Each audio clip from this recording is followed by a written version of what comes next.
Olá, minha gente, tudo bem? Muito bem-vindo, muito bem-vinda, muito bem-vindos todos, muito bem-vindas todas. A gente vai falar hoje, nessa continuidade da discussão sobre arte enquanto deidade e niilismo, sobre o alumbramento. Esse é um elemento essencial que Ariano Suassuna traz na sua compilação da história da arte, da teoria da estética, todos os estudos em estética e teoria da arte, nessa publicação aqui, feita pela Universidade Federal de Pernambuco. Inicialmente, ela foi publicada, ela já é uma edição revisada, e inicialmente foi publicada em 1900 e, salvo engano, aqui eu estou com uma pequena mecha, minha gente, para mostrar também esse alumbramento diante da fruta, né? Diante do fruto da natureza.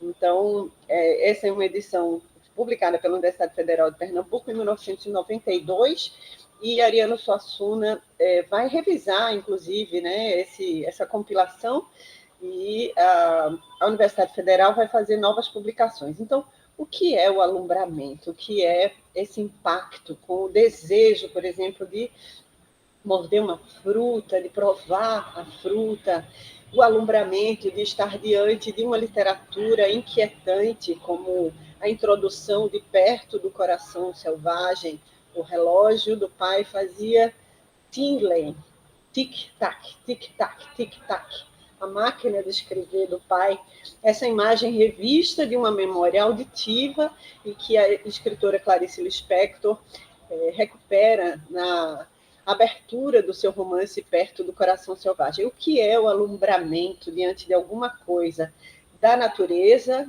e diante de alguma coisa que é, inclusive, revista pelos olhos humanos, pelas mãos humanas, pelos ouvidos humanos, pelos sentidos humanos, e que Ariano Suassuna vai resumir assim: os estudos da estética é uma segunda maneira, né, de nascer através da natureza, é uma segunda maneira de ser criado, né, pela força da natureza, ou pelas forças da natureza.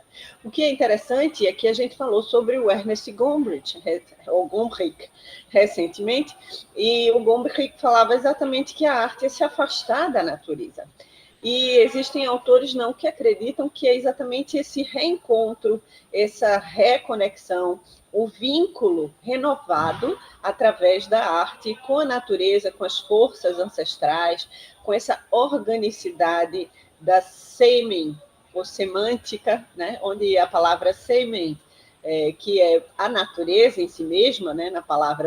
Na versão do latim, onde a gente recupera uma possibilidade assim, outra de sentir cheiros, de aspirar coisas que estão além da nossa possibilidade humana, como alumbramento diante do mar. E diz o poeta que o poeta de verdade vê sempre o mar pela primeira vez, ou então morde a fruta e sente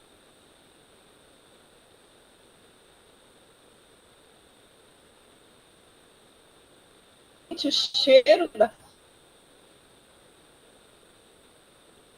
Por exemplo, a memória adquire um significado que, por exemplo, numa música que a gente reencontra, eu ouvi essa semana da doutora em Teoria da Literatura, Iaranda Barbosa, ela recuperar uma fala do nosso querido Herbert Viana, que quando sofreu o acidente, que infelizmente, tragicamente, tirou a vida da mulher dele, né, um acidente de avião, ele dizia: eu consigo me lembrar agora a letra das músicas, mas não consigo me lembrar por que escrevi essa música, qual foi a emoção, a sensação que estava ali impregnada na obra de arte. Então, sentir o cheiro de uma fruta com essa mecha tentadora pela primeira vez vai estar sempre, para o poeta, para o artista, vinculado a memórias e a ancestralidades. Para um determinado grupo de artistas, né, que na contramão, como no caso do movimento armorial de Ariano Suassuna, contesta a versão do Ernest Gombrich, que diz que é exatamente se afastar da natureza pela criação de símbolos. E aí vai outra palavra em latim, symbol, que quer dizer cultura. Cultura que é tudo aquilo que a gente cultiva, ou seja, um distanciamento da verdade mesma do mundo, da natureza, através dos códigos, signos, símbolos criados pelo homem, né? Na semiologia, a gente estuda exatamente essas recriações do símbolo. Por exemplo, essa ameixa poderia ser simbolizada por um traço ou uma circunferência, para sermos assim menos artísticos, né, menos simbolistas, mas de toda maneira, esse símbolo remete a esses homens como uma echarpe vermelha, como uma boina vermelha. Os entendedores entenderão. Quem acompanha a disciplina de verdade, está vendo os filmes sugeridos, vão entender. Então, é exatamente nesse lugar que a gente está debatendo a arte e compreendendo a possibilidade de ler imagens, onde o artista se aproxima do fluxo de memória, de recuperação do vínculo com a natureza, ou seja, ele busca uma deificação, e aquele artista que se afasta, que entende que é no niilismo, na reconstrução, no símbolo, que ele recria através de uma cultura, de um acordo, de uma pactuação, digamos assim, de uma pós-modernidade, inclusive, né, desvinculada a uma essência de verdade das coisas do real, e assim ele vai tocar a sua obra, né? Assim ele vai construir a sua... Vai possibilitar aos admiradores a sua leitura de uma fortuna crítica. Então, tem uma frase de Ariano Suassuna que eu separei para vocês, que está num outro campo que é vinculado ou está relacionado a essa discussão que a gente trouxe aqui, que é o fato de existirem os artistas que transitam por campos diferentes. Aqui no livro de Ariano, ele coloca o universo dos idealistas. Vocês vão se lembrar quando a gente separou em sala de aula, no quadro, né? O universo do ideal, essa versão platônica da arte, esse pensamento de que haveria um mundo outro com o qual a gente não é capaz de se reconectar senão pela arte, pela filosofia. E o mundo dos realistas. Os realistas, eles vão sempre reagir a toda possibilidade do que vá ser criado ou pensado de outra forma, sentido de outra forma. Recriado é a melhor palavra mesmo, com base no que é proposto em contradição com o real. Certo? Então, o idealista ele vai estar sempre colocando a sua ideia à frente do real, enquanto os realistas vão refutar imediatamente qualquer possibilidade da construção de uma ideia no real mesmo, se não pela discussão da materialidade, se não pela discussão das possibilidades do real. Então, só recuperando aqui o início da nossa aula, a gente está falando de alumbramento. O que é esse alumbramento no campo do ideal, no campo do real? Eu vou mostrar aqui algumas imagens para vocês do pintor José Cláudio, e vou trazer também aqui uma leitura, né, uma sugestão de leitura para vocês, para que a gente possa experimentar esse alumbramento, né? Experimentar esse lugar do alumbramento, que é a possibilidade mesma de entender o que a gente está fazendo enquanto fala aqui, o que a gente está debatendo aqui enquanto pensamento na experiência do real, né? Então, aqui a gente tem o pintor José Cláudio, seus pássaros vermelhos e pretos, né? E é de fato uma estesia, né? Ver essa imagem. Essa imagem ela é uma imagem dotada de estesia.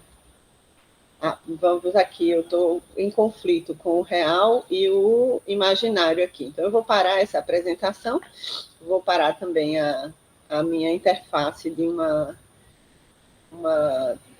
tela, alterando o layout para o normal, né?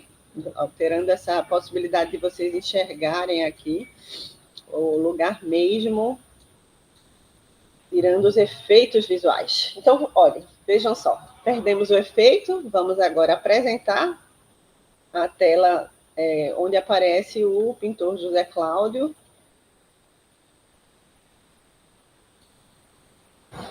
Com a sua tela magnífica, né? Aceitarei todos. E aqui a gente tem, então, a imagem que vocês experimentam essas estesias, né? Então, a sugestão de leitura é uma publicação. Aqui tem outra magnífica pintora pernambucana, Janício Japiaçu, e aqui fica, então, a sugestão de conhecerem a obra de José Cláudio e Janício Japiaçu, e, por fim, uma escritura dentro da dissertação, também de uma Suassuna, né? Aqui é uma dissertação de mestrado, né, uma leitura intersemiótica das iluminogravuras de Ariano Suassuna, A Morte, o Feminino e o Sagrado, né, que é de uma estudante, uma mestra, né, formada pela Universidade Federal de Pernambuco.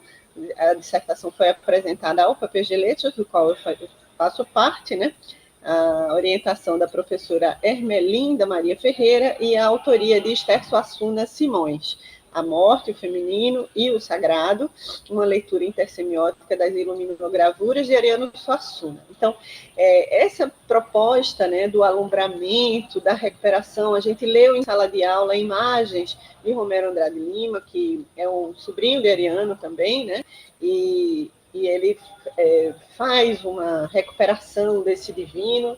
Eu vou mostrar algumas dessas imagens que a gente fez a leitura em sala de aula, e para que vocês possam dialogar, né, com essa arte do Romero Andrade Lima. Bom, já que eu não consegui apresentar, eu vou voltar aqui para a nossa tela. Vamos recuperar aqui a nossa biblioteca fundida, ou de repente até inaugurar uma outra imagem, né? Que tal aqui, esse jardim, um trailer para a gente viajar pelo mundo. Então, aqui está as imagens de Romero Andrade Lima, que a gente fez a leitura em sala de aula. Orvalho, ouro puro, o vento, o diálogo aqui